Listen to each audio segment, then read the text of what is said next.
Here to today's talk is about your life is for love. We have learned from the previous talk that behind all our searching for happiness, what we are really looking for is love. Everyone needs to love and be loved. This reminds me of my son, Kyle. Every time he feels sad, tired, or burdened, he just comes up to me and says, Mom, I need a hug. No words needed. But somehow he feels comforted. He feels loved. Why is it that when we can't feel ourselves loved, or when we can't love others as we hoped, life proves meaningless? We need to share our happiness, our joy with someone we love. We need to feel that we ourselves are loved too. We cannot be truly, we cannot truly be happy without love. Happiness is always looking for love. We just learned the past month this truth of faith. This love is already dwelling in us in the persons of the Holy Trinity. He is already truly mine, and I am truly His. This was already true even before we were aware of it or knew it. But sadly, not everyone discovers this.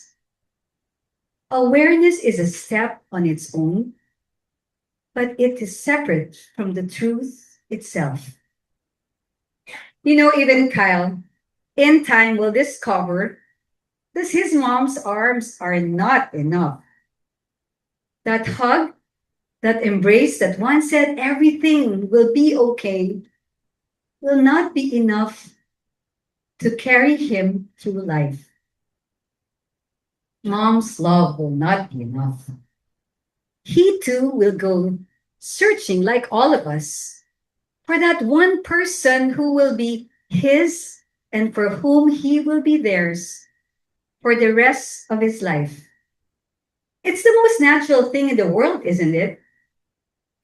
Hopefully, not anytime soon. Kyle just turned 21. But kidding aside, this is why we spend our lives looking for a partner, not merely a companion, right? But someone to call our own, and someone who calls us their own in return. We all desire for this kind of love that's not fleeting, nor does it just come and go.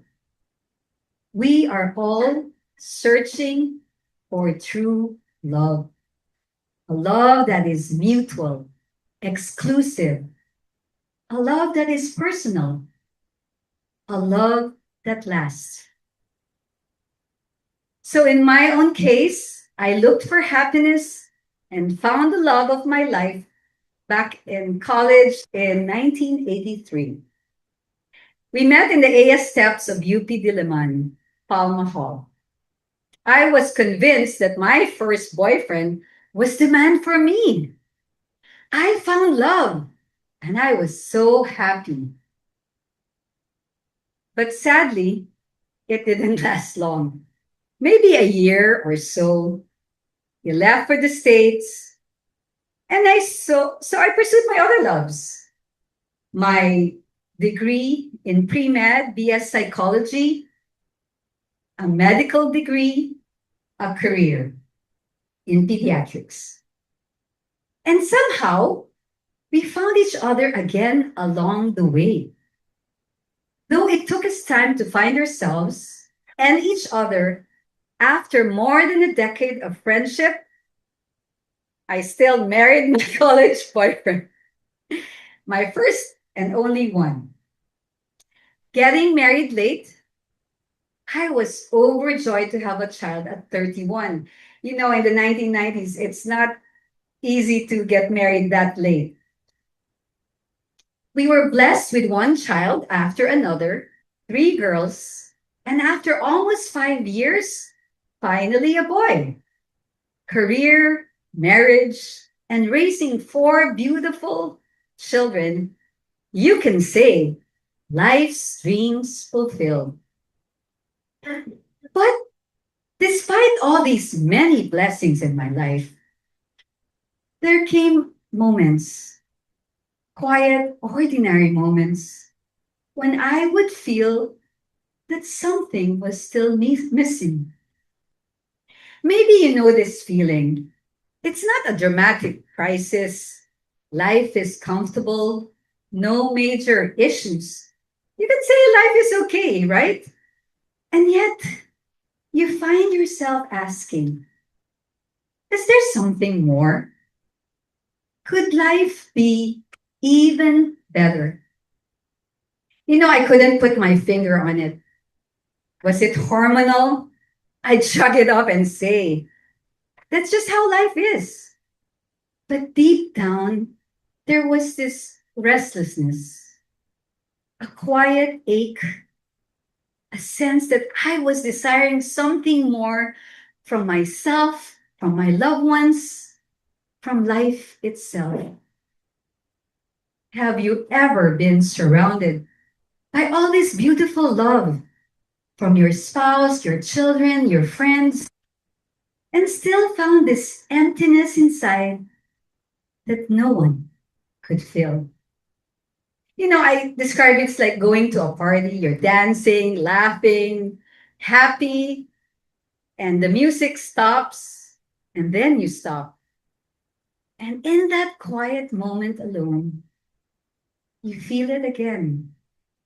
That hollow place no one else seems to reach. I wasn't even sure what I was searching for. Perhaps you too have had those moments when you thought it was just a phase, but somehow knew it was a thirst for something more. And then you know what? I discovered my search for more was never a search for something to add to my life. It was a search for someone. And that someone was Christ.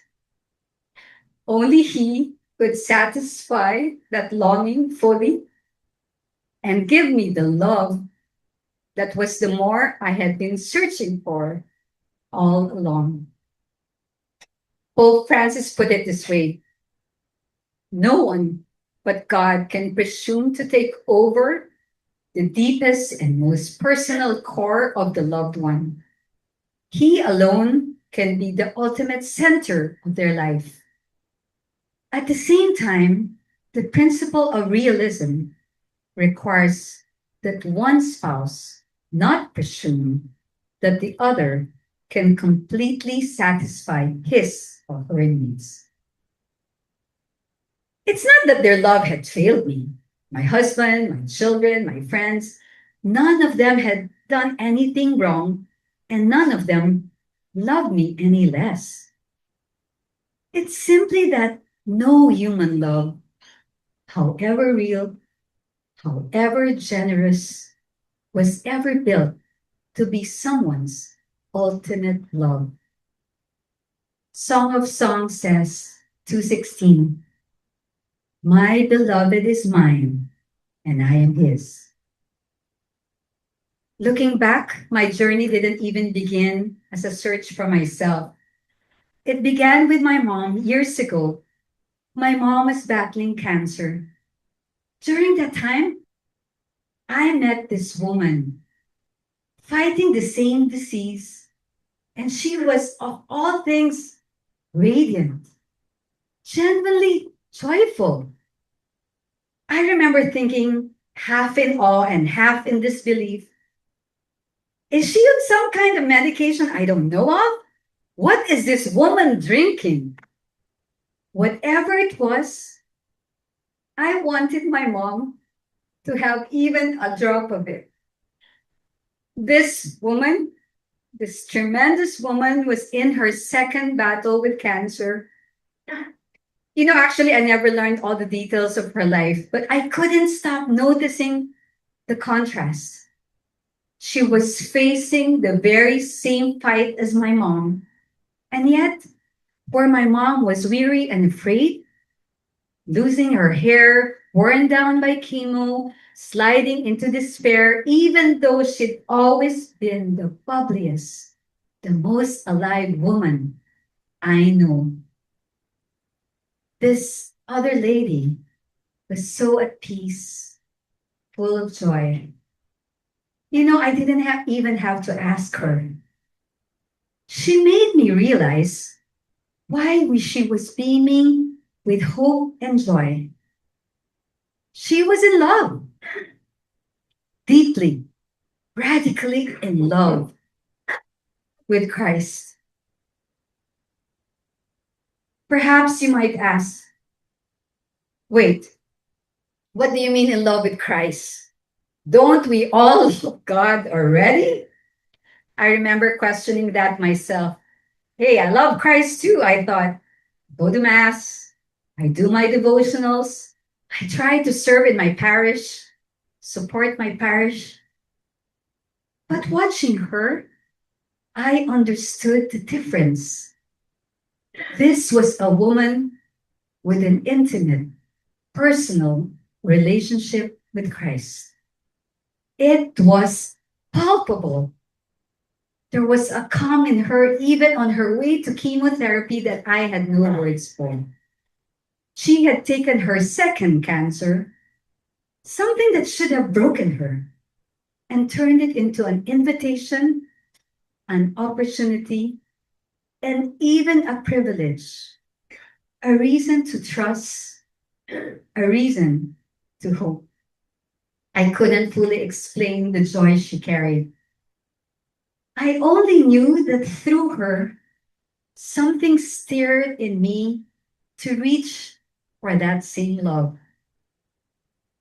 My mom succumbed after 1 year battle with the big C, and it took several years later, again upon this lady's invitation, that led me here to finally attend a 1 day Verbum Day recollection in Christ the King. That recollection changed my life. A month ago, Chiki once asked our group, when did you let the Holy Trinity in the door of your heart? Pondering on this question, I realized, hey, I've attended PREX, the parish renewal experience years ago, and several activities like LSS, the Life in the Spirit seminar in my parish. But surprisingly for me, that door swung wide open and stayed open the moment I walked out of the recollection in tears. I had gone in carrying grief over my mom, tension in my family, wounds I hadn't even named to myself. What I thought I was doing for my mother's behalf turned out to be exactly what I needed for myself. That day, I felt the Lord speaking directly into my empty heart, as if He already knew every version of the story I would never had the words to tell Him. Yes, I know what you've been through. I know what you're going through now. I was just waiting for you to come. No judgment, no sermon. He didn't say, Emy, what took you so long to get here? Just an overwhelming presence. A patient love that said simply, I'm here. You're here now with me. I felt the warmth of His love. It's one thing to search for love your whole life. It's another to discover in a single afternoon that you had been found. All the time, I thought I was the one doing the searching. I learned that day that he had been searching for me first all this time, all along. You can say, I found the love of my life. Psalm 3:4 says, I found him whom my heart loves. I held him, nor would I let him go. Perhaps you came here today not knowing what to expect on the talk. Maybe for the new ones, someone dragged you here or gently invited you. Maybe you've been going to the school of the word all this time, and yet, maybe, just maybe, you are still searching too. Maybe you're searching in your relationship, hoping the right person will finally make you feel complete, or hoping the people around you satisfy your every need. Maybe you are looking for something you cannot even name. Maybe you are searching even in prayer that feels dry and distant, wondering if God is even there. Whatever form your searching takes, if you are at that point where you feel empty, alone, frustrated, or find your life disappointing, then your search can be over too.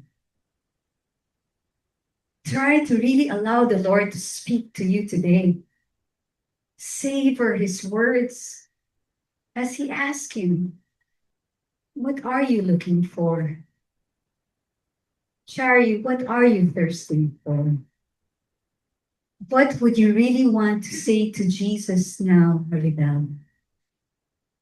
John 6:35 says, he who comes to me will never be hungry, and he who believes in me will never thirst.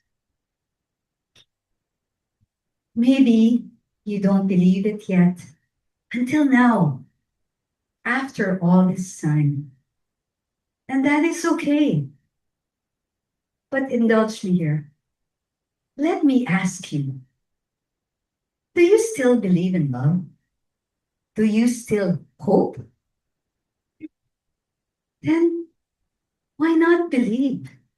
And just try and open your heart and pour it out to him. Speak to him sincerely, and I guarantee you will experience his love. I know that deep down you are longing for that intimate relationship with him. And for us here who already has one, we know it can even be deeper. Perhaps this is the very moment Christ is searching for you much more than you feel you are searching for him.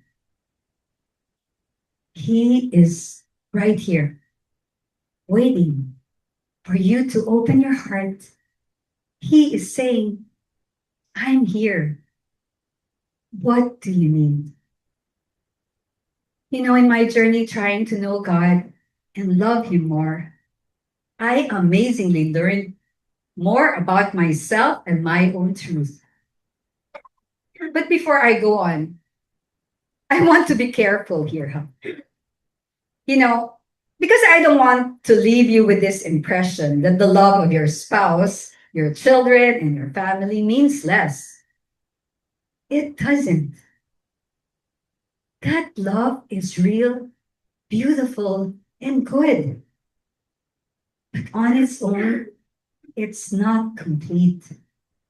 Not because it is flawed, but because it was always meant to point us towards something greater, to someone greater. Like a beautiful painting that hints at the glory of the artist. God's love does not compete with human love. It completes it. It is the missing piece the center that makes everything else make sense. Saint Augustine, of course, was not a saint from birth. Everyone knows that he lived a worldly life. He lived a wild life. You know that he had a son before he became a bishop. He pursued every pleasure in the world had to offer. He eventually wrote these famous words: "You have made us for yourself, O Lord, and our heart is restless until it rests in you." This restlessness, St. Augustine describes, that is the thirst we all carry. In God alone can we find the happiness and love we are truly searching for. We were created by God and only for God. Let me rephrase that. We were created by love and only for love. Our hearts were created for Him alone, and only His love can satisfy them. You know, I used to feel that my happiness was entirely hinged on the love of my spouse. I was always feeling needy of his love, of my children's affection, affirmation. I expected so much from them. I was so sensitive to their imperfections and so insecure of their love. But when I found the love of Christ, or rather when He found me, something in my life shifted. I became less dependent on others to fill what only He could fill. When I became less needy, less sensitive, I actually became more free to love Him back, better, more fully. That is what Christ does. He doesn't replace the love in your life. He perfects it, He completes it, and makes it whole. He freed me from many of my insecurities. I remember praying to the Lord one of those times when I was asked to do something way out of my league here in Burgundy. I said, "Lord, are you sure you want me to do this? You know, this is not my comfort zone. I am new to this. You know my fears. But I will say yes, Lord. For you, Lord, but I beg you, please just be with me." And somehow I felt His presence guiding me in each endeavor. That is the kind of love He offers: personal, intimate, authentic, and real. A love that speaks back when you speak. A love that answers. A love that walks with you, and not just sometimes, but always. Ever present, 24 hours, 7 days a week, endless. An infinite love that is the something more that everybody needs. There really is no greater love than Christ. A love that is unconditional, never changing, eternal, and satisfying. Unconditional. Because it doesn't change with my moods, my failures, or my doubts. His feelings toward me remain the same no matter what I do. I have not found that with anyone else, and I believe I never will. It's eternal. He's not going to die on me, on us. I don't have to live afraid that one day His love will ever run out or come to an end.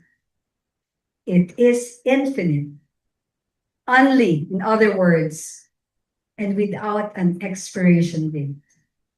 I guess there is forevermore, only in His love. It is satisfying. You know, out of love, He chose to be closest and live in us, in communion with us, to be our constant companion throughout our life. And to add, it is a redemptive love. In all other loves we have, people are very good at it. They try to imitate this love. But think about it. It is only Christ who can redeem every facet of our lives. That is the greater aspect of love only Christ can provide. His love is not greater in degree, but in a totally different category of love. In no one else can you find a love that restores value of a person, of relationships, of everything, really. Only His love restores us back to life. Christ's love made me realize how precious every detail of my life is to Him. Our success and our failures do not give value or add any value to our life. It is Christ alone and His love that gives our ultimate worth. I am precious because of His love for me. In the passage of the Samaritan by the well in John 4:15-18, Jesus restores her dignity by not judging her of her past. Jesus' love liberates her from her shame. His redemption here recovers the value she lost, her reputation, her past relationships with 5 husbands. Jesus shows her that she is not a sum of her sins, but truly His beloved. He shows her that her life matters to Him, and that was enough to fill her with joy. Like the Samaritan woman, I left that recollection full of joy, discovering how much Christ had loved me all along. He had patiently waited for me all those years to come to the well. That constant yearning for something more that could fill the void in me that even my loved ones and all my activities could not fill. He filled it. But this love doesn't end here. It calls for a response. We need to love Him back. Jesus' love for us is already so complete, so great, that we can't but love Him back, right? As much as we possibly can. True love yearns to respond with love. It needs to. Love begets love. Jesus invites us to receive His love, but that is not enough. Famous line, it's not one-sided. He invites us to reciprocate, to love Him back. And even as we try to love Him in return, He never stops supporting us in every effort we give. Kahit medyo palpak tayo. He claims our total response not because He demands it, but because He desires it. The way any one of us would want to be loved back, right? Christ fills us. He gently frees us from our fears, gives us courage to do so much more, and releases us from our unhealthy attachments. We leave behind our worries, our anxieties, our insecurities, our need to control everything. You know, before I would never volunteer, never commit, always waiting to see, always afraid of failing. But with Him, I began saying yes to giving talks, as you see, to the feeding program, to writing articles, to being part of the school of apostles and be a missionary disciple, things that were completely outside my comfort zone. Remember that prayer I shared earlier? Lord, are you sure you want me to do this? That same fear, even today, showed up again and again. But so did his presence, guiding me in each endeavor. And amazingly, it all fell into place. His love capacitates me to respond with love as well. But even this, yes, this willingness is only the beginning. We all know that this response is a journey. We strive, but it is never truly total, especially not all at once. I respond to God, but I know I can always grow more in that response. Somewhere in the back of our minds, we know that it will never really be complete, not fully. But isn't it how wonderful that God gives us the capacity to love Him back, to know that we can love Him back? Each of us in our own concrete, personal, and unique way. And that this capacity keeps growing and growing. Our love gradually becoming more and more complete. And we have the saints to inspire us in this regard. The saints always ask this question, Lord, or maybe you guys do, how can I love Him more? Is it by doing more things for Him? By the quality of my love? By the way I live? Loving God isn't only about doing things for Him. Just loving Him simply is already great and fantastic.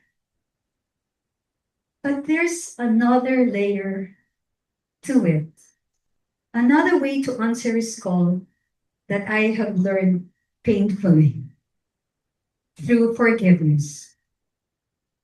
I have to admit that one caught me off guard. It caught me a bit by surprise. Christ's unconditional love gives us a different mindset, a change of heart. Once we begin to receive how fully He loves us, something shifts. Not only how we love Him back, but in how we love everyone else. We find ourselves becoming more understanding, more loving, more forgiving in ways we simply could not manage on our own. You know, there were people in my life, people very close to me, whom I had harbored deep resentment toward. I had told myself I had forgiven them, and so I thought. But honestly, I realized I had only buried it. The wound was still there. But through praying with the Word of God, the Lord began to soften my heart in ways I could not explain. Forgiveness, you could say, I could not manufacture on my own, began to flow from a source outside me. And in the process of forgiving them, I found myself free. This is what Mother Teresa, when she said, do it for Jesus, do it with Jesus, do it to Jesus. And that's exactly what I discovered. Forgiving is not about the other person. It was for me a huge step of growth in loving God more. When I grow my love for others, I am in that very act loving Christ. I feel that my relationship with Him deepens every time my love extends and overflows toward others. We need to keep in mind that we love not because the other person has earned it or because they can love us back. No. We love as a response to Christ who loved us first. 1 John 4:19. We love because He first loved us. I know that response isn't always easy. Sometimes loving Him fully means letting go of what we're still holding on to, especially those grudges. Remember the rich young man who's done everything in Matthew 19:16 to 22? He kept all the commandments and still asked Jesus, "What else do I need?" Jesus loved him and still asked him to release what he held onto so he could follow freely. It's the same invitation for us. There may be attachments we need to let go so we can truly have him fully and love others better because of it. And this, I think, really what it means when he claims our total response. It's the first commandment. Matthew 22:37 says, "You shall love the Lord your God with all your heart, with all your soul, with all your mind." This is why he must come first, because everything we give to others flows from him. And when he comes first, that love doesn't stay still. It grows. Through grace, prayer, and living out his word, our lives grow more fruitful. I've come to see how essential God is to my life. My life belongs to him. When I put the Lord first, everything else falls into place. I remember my prayer back then. Be with me, Lord. Little did I know that prayer was already a dialogue. He was asking the same of me. Be with me, Emy. Stay. Set apart time for me each day. Commit. Dedicate. I was amazed that I mattered to him that much. That he wanted me set apart, consecrated all to him. John 17:19 says, "I fully dedicate myself so that they too dedicate themselves." Because when we dedicate ourselves to Christ in prayer, others are drawn to him too. Wouldn't you agree? The more I belong to him, the more that becomes true. Simply to be witnesses to live in such a way that people around us begin to wonder, what does she have? Where does that joy come from? I want what she or he is having. Remember the Samaritan woman I mentioned earlier in John 4? The whole passage is long, 1 to 30 and 39 to 42. She discovered it was Christ she truly belonged to and was fulfilled in that love. Did her past change? No, her past didn't change. But no matter what people thought of her, they were all drawn to her because there was something in her life now. Someone in her life now that they all wanted to meet and discover for themselves. She simply said, "Come, see a man who told me everything I ever did." That alone, her joy, her transformation, her urgency was enough to bring her whole village out to meet Jesus. Just like that amazing lady in my example earlier, I told you about, radiant in the middle of her second cancer. The one whose joy drew me to know Christ. She was simply living her joyful self, and that alone made me want what she had. The Samaritan woman met Jesus in just a conversation, in that encounter. Honest, unhurried, at an ordinary well. on an ordinary day, just like today. That's still how He meets us. So today, I want to invite you. Don't just take my word for it or hers. Come and see for yourself. Talk to Him. Really, really talk with Him. Dialogue the way you would with someone who already knows everything about you and loves you anyway. Let Jesus ask you the questions He asked her and me. Let Him offer you the love that He offered her empty heart and mine too. Someone invited me to the well, and look, it changed everything in my life. Today, I am inviting you. Come and see. He's been waiting for you. Thank you.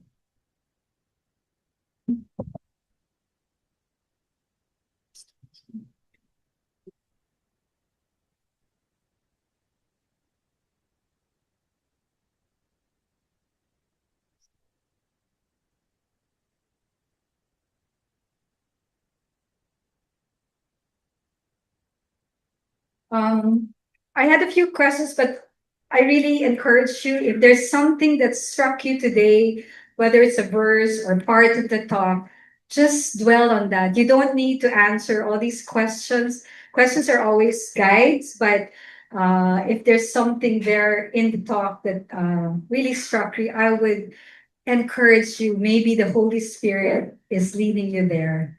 But for the questions that I wrote, and you can keep it, and we have handouts, by the way, that you don't have to copy the questions. The questions are there. In Song of Songs 3:4 says, I found him whom my heart loves. I held him, nor would I let him go. Where in your life have you been searching for a love that Christ can fulfill? We all enjoy receiving God's love, but love desires for a response. In what concrete way could you begin loving Him back today? Not just believing He loves you. And third, read slowly the passages of Samaritan woman by the well. Talk to Jesus and listen to His words. What words or invitation from Jesus speak most deeply to your heart? We have 30 minutes of reflection time.